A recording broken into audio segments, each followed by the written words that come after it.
నమస్కారం NSTV news కి స్వాగతం. నా పేరు సంధ్య. ఇక వార్తల్లోని ముఖ్యాంశాల్ని చూద్దాం.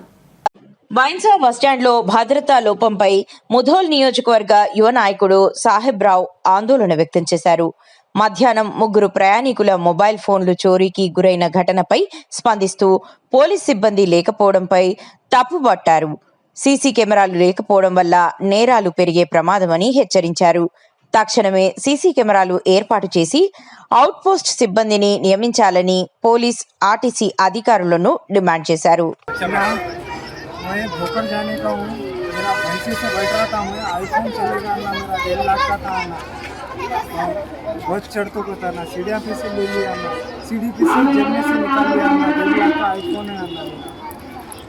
మన బైన్సా టౌన్లోని బస్ స్టాప్ ఇది.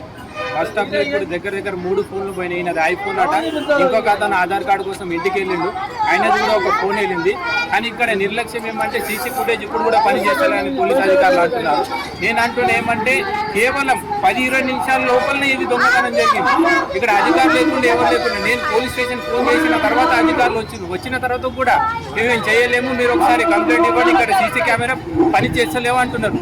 మీరే చూడండి, గోల్డ్ కానీ మహిళలు ఉంటారు, వాళ్ళపైన అత్యాచారం కానీ ఏది జరిగినా ఇక్కడ ఎటువంటి న్యాయం జరగాలని గుర్తించండి. నేను కోరుకునే ఒకటి, ఇక్కడ సీసీ కెమెరాను ఖచ్చితంగా అమర్చాలి మీరు. ఎందుకంటే కేవలం 15 నిమిషాలలో 3 ఫోన్లు పోయినాయంటే మీరు ఆలోచించి ప్రభుత్వం ఖచ్చితంగా అధికారులు కూడా ఇక్కడ బైన్సా పట్టణంలో ఏదైతే మన బస్ స్టాప్ ఉందో ఇక్కడ సీసీ కెమెరాని అమర్చాలని కోరుకుంటున్నాను.